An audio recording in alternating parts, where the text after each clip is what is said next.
Yamaha has always challenged the limits of motoring technology to pioneer brand new innovations. Coming to Light is a work of art that is developed under the ideal of maximum performance that meets the unparalleled fuel economy. This breakthrough is called the Blue Core, an engine that redefines strength and consumption, promising more power and less fuel. Riders in the Philippines will feel the benefits of lightweight, optimum combustion, reduced power loss, and increased cooling efficiency.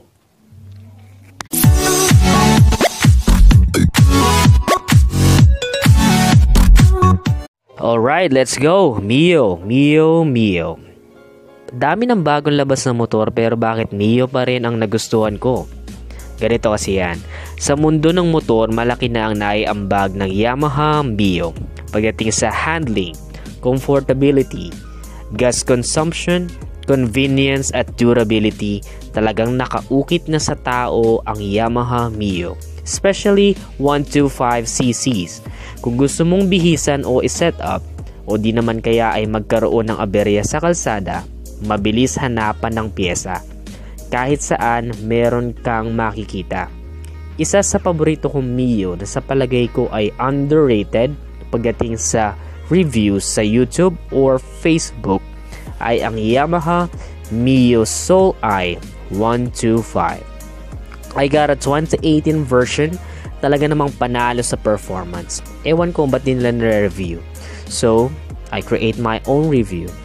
Ito ay para sa mga gustong kumuha ng Mio Soul Eye 125 o sa mga current users na. So, here it goes. Let's check all the basic specs.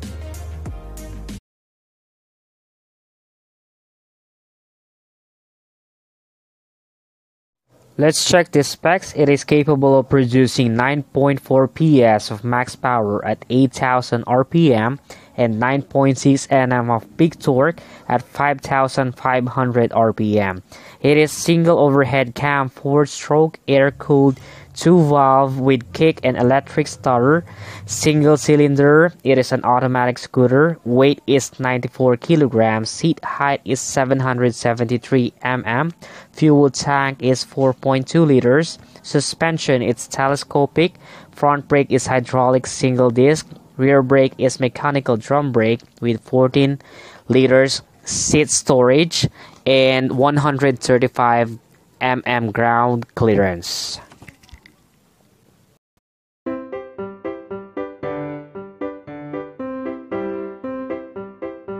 Okay, let's try the brakes. So rear brake muna, as on my experience, very responsive naman, not prone to skidding. Isang beses pa lang ako nag-skid dito nung medyo basa yung daan at maulan. Kaya responsive yung rear brake niya. Okay. See? Okay, so let's try the front brake. Sa front brake, very decent naman. Kayang-kaya niyang stop yung buong motor. In this case, meron akong angkas pero kaya pa rin i-stop yung motorcycle. Always use both brakes.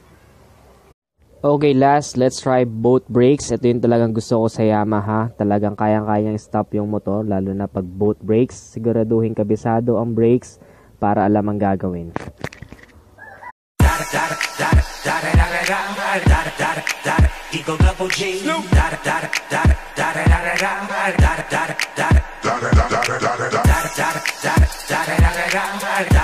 So additional features, yun nga pala siya, compared to Honda PCX, and ito siya, Mio Soul Eye.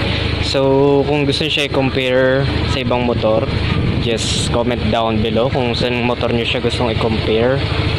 And ayan, additional features na nagustuhan ko dito, most especially ito, kill switch with the side stand, of course.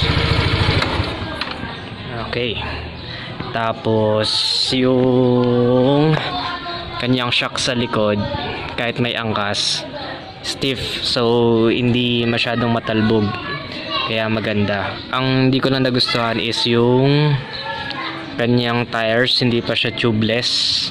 Pero itong part na to, hindi malayo yung tapalodo sa gulong, so madali lang siyang linisan kasi nandun lang yung mga dumi. Unlike yung iba na medyo malayo sa gulong, medyo pwedeng tumalsik sa ibang direction yung mga putik. Ito yung pag sobra yung gasolina dyan na labas.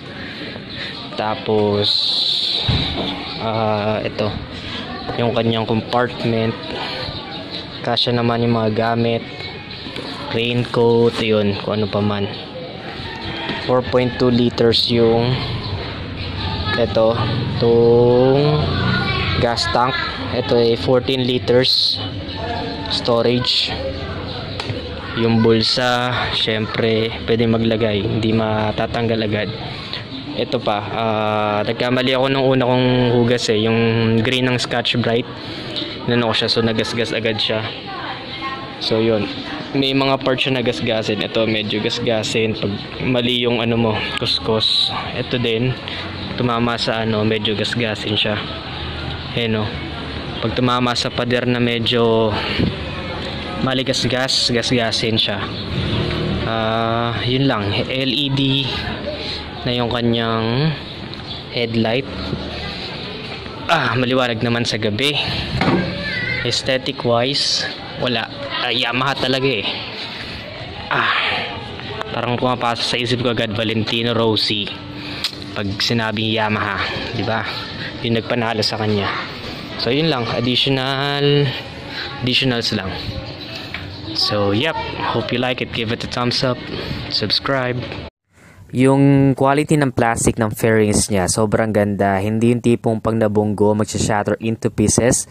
Yung sa stepboard, hindi madulas. Yung sa loob na yan, sobrang ganda. Parang medyo leather something yung datingan. Matte fairings is thumbs up. Ito isa sa mga honest opinion na isa sa deciding factor ko is yung kanyang step-through stepboard. Yung space niya, yung kanyang distance mula upuan patungo dun sa manubela, talagang maluwag, makakagalaw ka, pwede ka pang maglagay ng bag. It's not advisable pero in case kailanganin mo, talagang merong space dun. And maneuverability talagang nakakatulong, sobra, panalo. Additional feature, yung kanan niya pwedeng pera o resibo, kasyang-kasya, hindi forma lang. Sa kabila pwedeng tubig, talagang very useful. Check natin yung pinaka-favorite ko na feature nitong Miyosol i125, which is the headlight. Ito, tama-tama gabi. See? That. Yan yung pinaka-pogi na feature niya para sa akin. Yan o.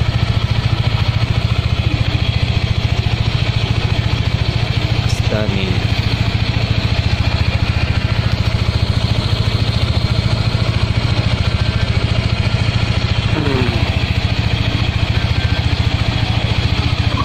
Ganda. Pogi.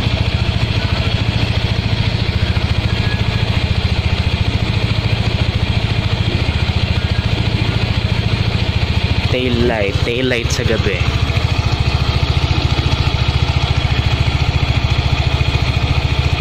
Let's try the signals. Tsaka may extra ilaw siya, kitang-kita yung plaka.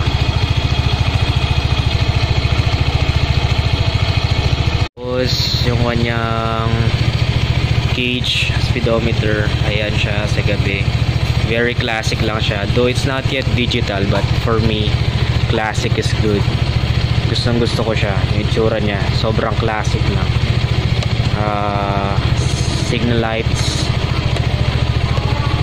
ayan, signal lights, fuel, ayan, very easy to understand naman siya. Ito yung odo niya. Ayan. Kilometers per hour.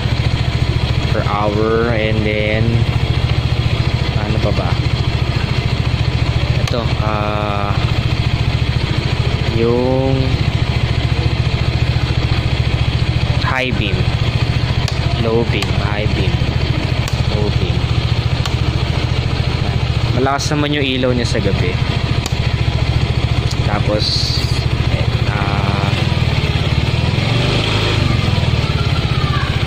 sarap pa yan ayun yung economy eco. Tapos ito naman isa pag may sira. Engine light. Okay. Headlight niya sa gabi, okay naman, sakto lang. Siguro yung kukulain ka kapag malabo yung mata mo. Yun, kaya iba nagdadagdag ng aux lights. Yun, para mas solid. Ang ano ko lang, pagka lumiliko ka, naiiwan dun sa gitna yung headlight niya. So mas maganda yung mga dating Neo na meron dito, para yung turn mo, kita mo rin yung ilaw. Yun. Guys, gusto nyo ba ng comparison video ng Mio Soul I versus Honda Click 125? Just comment down below. So gagawa tayo nyan if maraming mag-request. Okay? Thank you so much. See you in the next vlog. Pahabol features, fuel consumption, I got 50 kilometers per liter with angkas for long ride, 55 kilometers per liter pag solo ride. May top speed, hindi ko pa natatry na walang angkas, pero nakaabot ako ng 110 kph with 50 kilograms na back ride. Importante din na meron siyang kickstart in case of emergency. Price is 79,900 pesos SRP.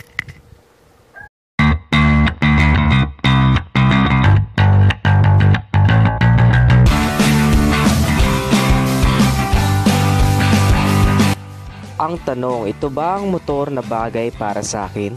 Kung practical ka, ayaw mo ng sakit sa ulo, gusto mo ng motor na kayang sumabay sa paghataw mo sa buhay, yung subok na sa long ride at makinang pangmatagalan, at higit sa lahat ay hindi ka inggitero sa mga bagong lumalabas na motor ngayon, ang sagot ay isang malaking oo. Ang MSI ay isang motor na di lang pogi kundi meron ding ibubuga. This is Ned Adriano. See you on the next vlog.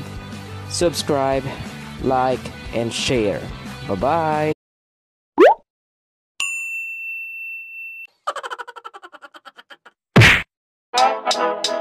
Please don't talk about me when I'm gone.